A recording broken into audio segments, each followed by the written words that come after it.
Some wore silver and black like armor. Others wore it like a second skin, but only a few etched their names into Raiders' eternity. This is not just a list. This is a journey through the very soul of the franchise, through bruised ribs, broken jaws, blood-stained jerseys, and plays that stopped the football world cold.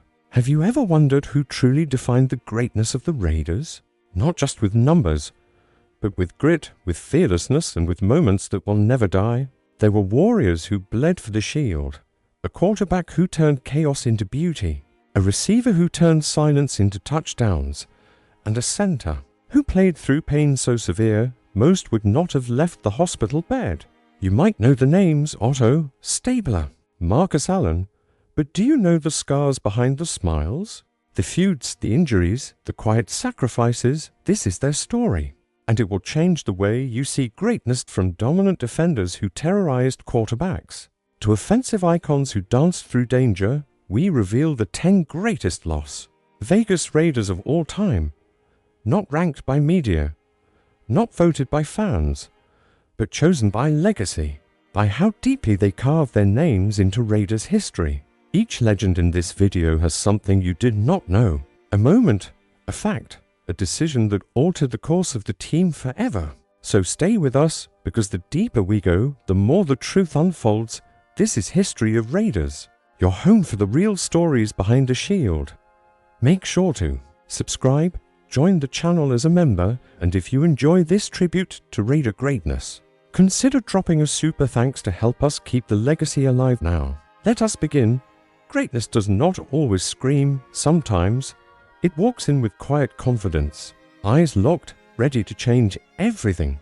The Raiders have had countless stars, but only a few became legends, men who did not just play the game, but redefined it. And that brings us to the beginning of this unforgettable journey.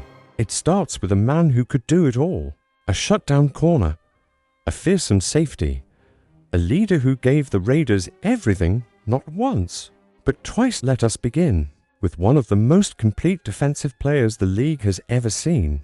Number 10, Charles Woodson, cornerback, safety. He arrived in silver and black like a storm, young, explosive, and already wearing the weight of greatness. Charles Woodson was not just another draft pick. He was the Heisman Trophy winner, a rare defensive player who had dominated college football and was now ready to bring that same chaos to the NFL. From the moment he stepped onto the field for the Raiders in 1998, his instincts were otherworldly.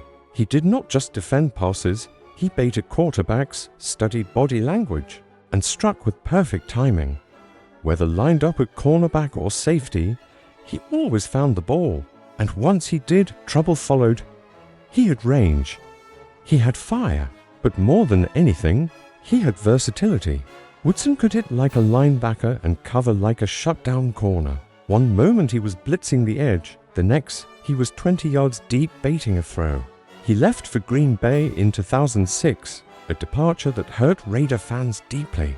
But in true Woodson fashion, he returned, and not just to play out his final years, but to lead, to mentor, to give every ounce of what he had left to the franchise that first believed in him. When he came back, the roar at the Coliseum said everything. Charles was home. He would finish his career with 65 interceptions, over 1,000 tackles, and 9 Pro Bowl selections. But numbers never told the full story. What mattered more was the tone he set, the fear he instilled, and the pride he wore with every snap. Because Charles Woodson did not just play for the Raiders, he embodied them. Number 9, Ted Hendris. Linebacker, they called him the Mad Stork, and the nickname was more than just about his 6'7" frame and long, angular limbs. It captured his presence. Chaotic, unpredictable, and utterly terrifying. Ted Hendris did not just line up on defense. He loomed with his towering build and wingspan that seemed to stretch across the field. Quarterbacks often lost sight of receivers and their nerves when Hendris dropped into coverage or exploded off the edge. But this was not just about size. Ted Hendris brought an unmatched blend of agility and intelligence. He could read a play before it developed and disrupt it at the exact moment it began to take shape. Screens, reverses, deep routes, Nothing caught him off guard. He arrived in Oakland in 1975 after already winning a Super Bowl with the Baltimore Colts and adding another with the Green Bay Packers. But it was with the Raiders that his legend grew to its highest level, silver and black. Hendris became a cornerstone of one of the most feared defenses in NFL history. He played with reckless precision, a phrase that only makes sense if you watched him work. One moment he was in pass coverage, the next he was swallowing a running back behind the line. During his time with the Raiders, he would help secure 3 Super Bowl victories, making key plays in the biggest moments. Blocks, interceptions, deflections, always when the game was on the line.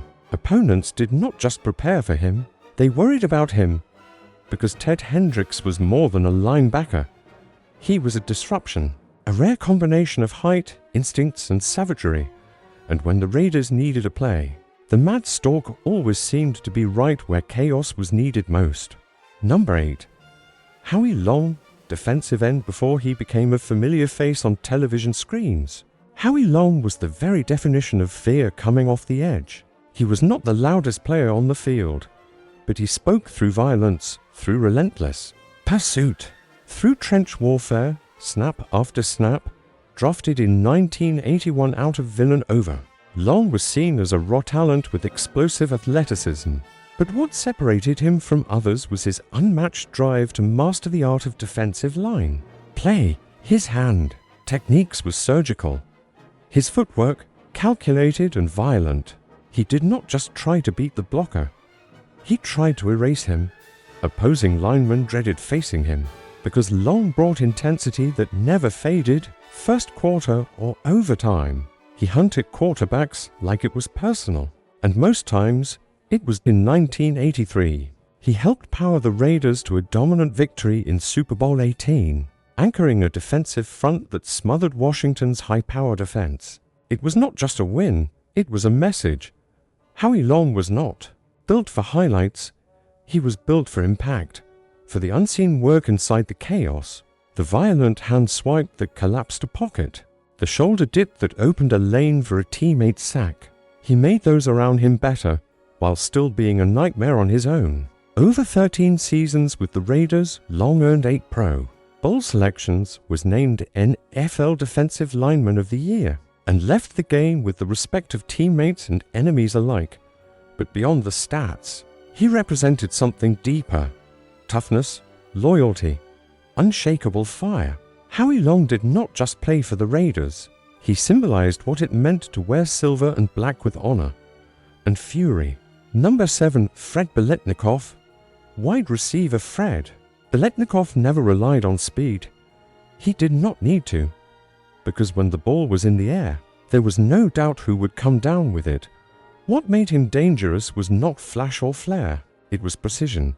Every route was carved like it was drawn with a ruler. Sharp cuts, perfect timing, zero hesitation.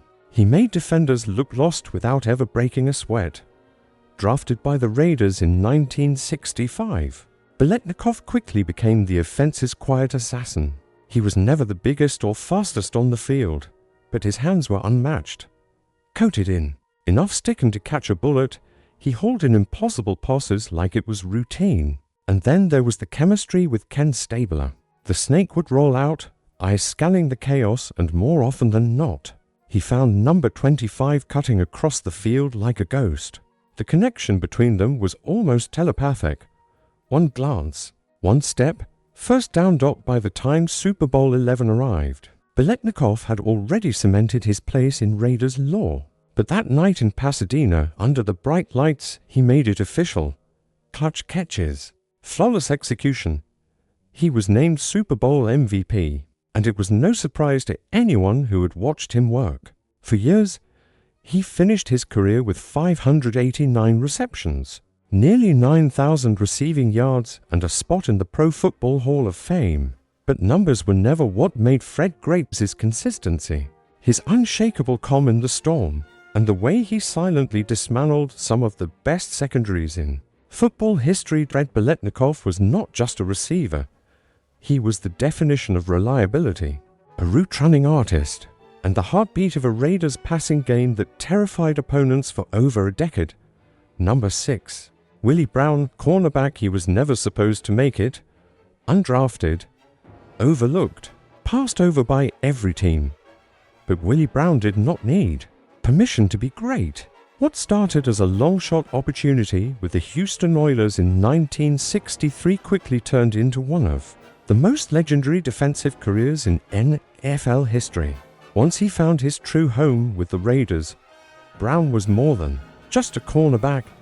He was a technician, a master of positioning, patience, and timing. He could press receivers at the line with such precision that entire routes crumbled before they began.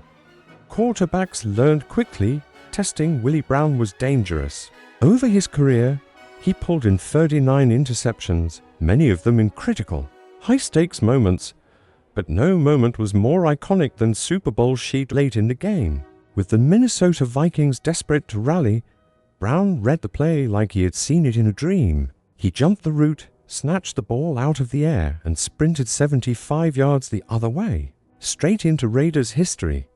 That pick six, captured forever on slow-motion replays, was not just a touchdown. It was a statement, a reminder that undrafted players could rise to greatness and dominate the biggest stage of them all.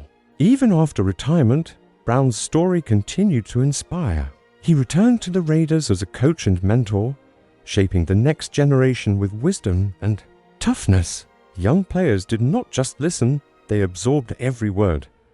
Because when Willie Brown spoke, he was not just talking about football, he was talking about commitment, about discipline, about what it truly meant to be a Raider. From forgotten to unforgettable, Willie Brown proved that legends are not born.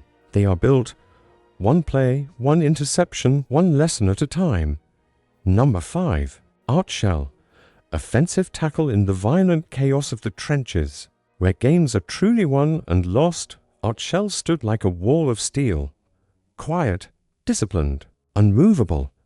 He joined the Raiders in 1968, and from the moment he stepped onto the field, he became the protector, the silent guardian for quarterbacks like Darryl Lamonica, Ken Stabler, and Jim Plunkett. Shell was not just big, he was smart. He studied pass rushers like puzzles and dismantled them with precision. Speed rushers got swallowed. Bull rushers bounced off, no matter the style. Art Shell had the answer. During his 15 seasons in silver and black, Shell anchored an offensive line that powered the Raiders to 8 playoff appearances, 9 Pro Bowl selections, and to Super Bowl championships. His ability to neutralize elite defenders gave quarterbacks the time to breathe, receivers the room to separate, and running backs the lanes to explode. But his legacy was not limited to the field. In 1989, the Raiders did something no other franchise had done. They made Art Shell the first African-American head coach in modern NFL history. The same man who once cleared paths on the gridiron now stood on the sideline, commanding the team with wisdom and authority. Players respected him not just for his resume, but for his presence. He knew what it meant to wear the silver and black. He had lived it, fought for it, and it.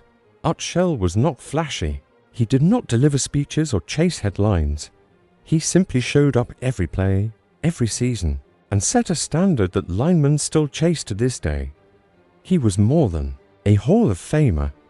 He was a pillar in every sense of the word of Raiders history. Number 4. Marcus Allen, running back. From the moment Marcus Allen touched a football, it was clear he was not just another running back. He was a natural, a smooth, gliding runner with a rare combination of vision, balance, and burst. Drafted by the Raiders in 1982, Allen made an immediate impact. He could outrun linebackers, outthink safeties, and outmuscle defensive linemen at the goal line.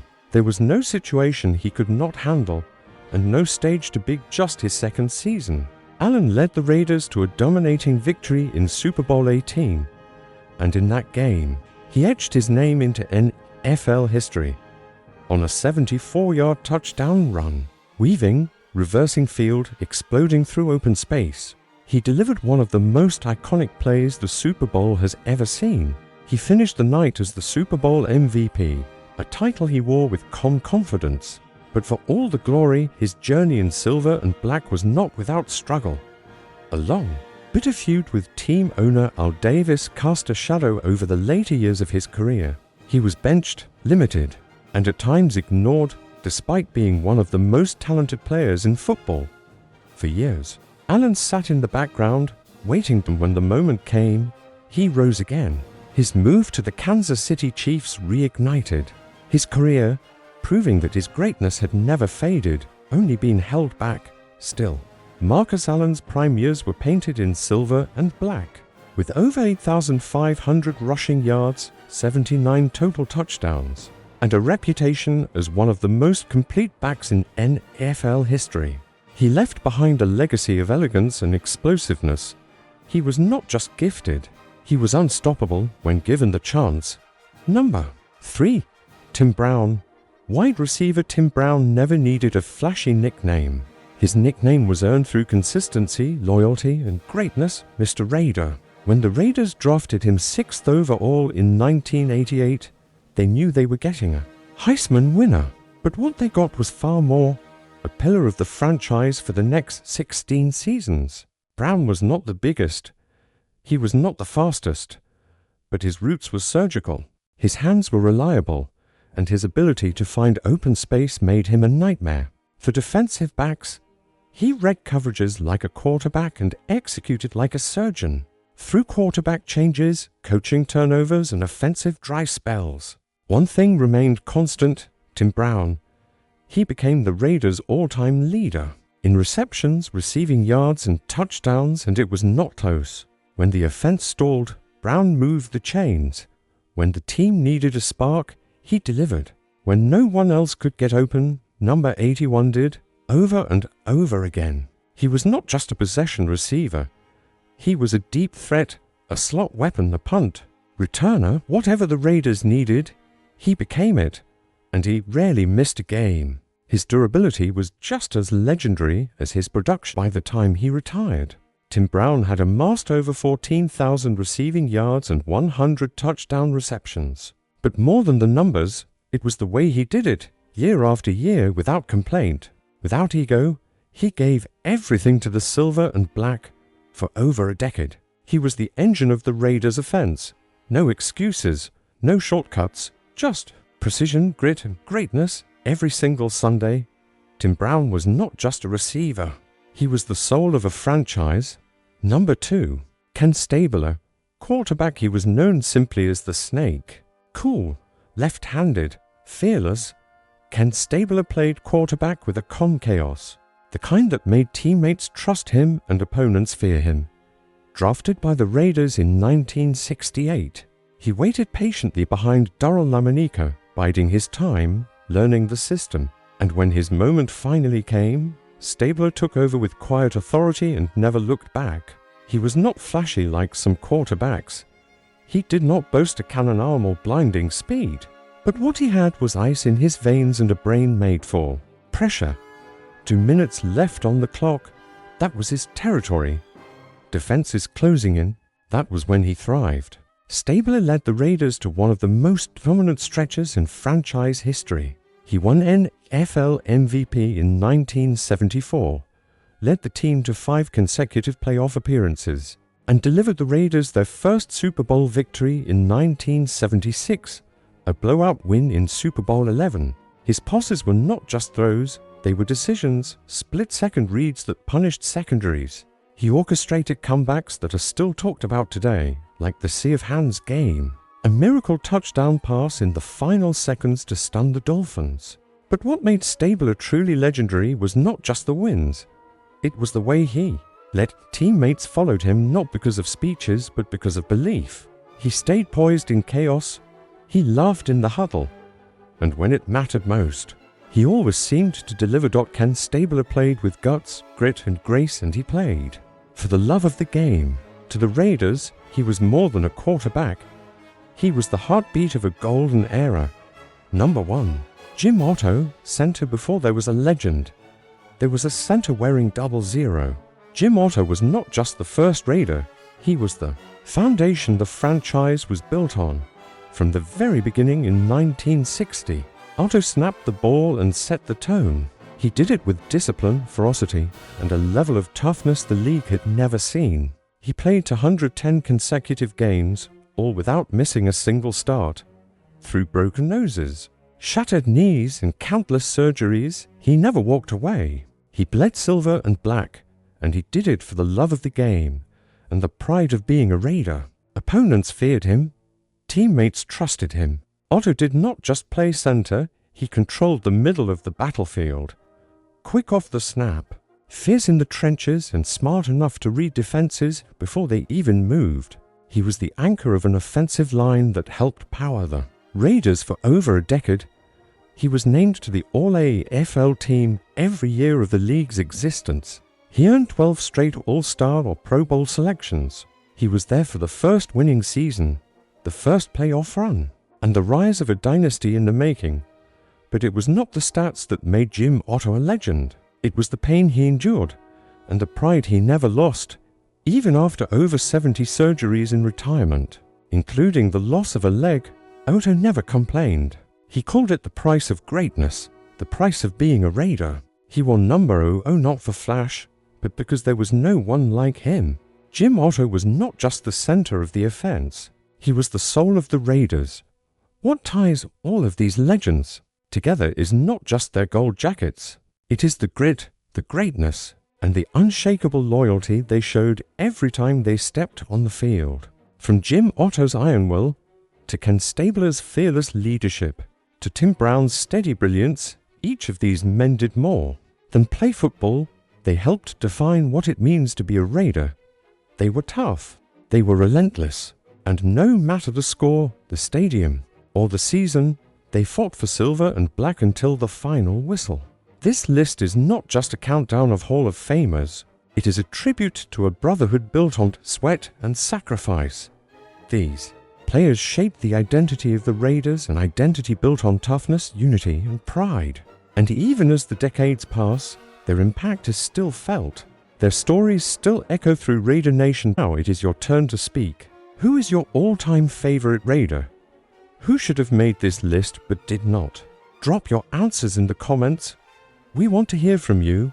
If you enjoyed this trip down memory lane, give this video a like. It helps more Raiders fans find us. And if you love Raiders history, do not forget to subscribe and turn on notifications. Also, consider joining the channel membership and dropping a super thanks to help us keep honoring the legends of Raider Nation. And stay tuned, because next time we are digging into the other side of greatness, the Raiders legends who never made it to Compton, but should have. Until then, this is History of Raiders, Pride and Poise forever.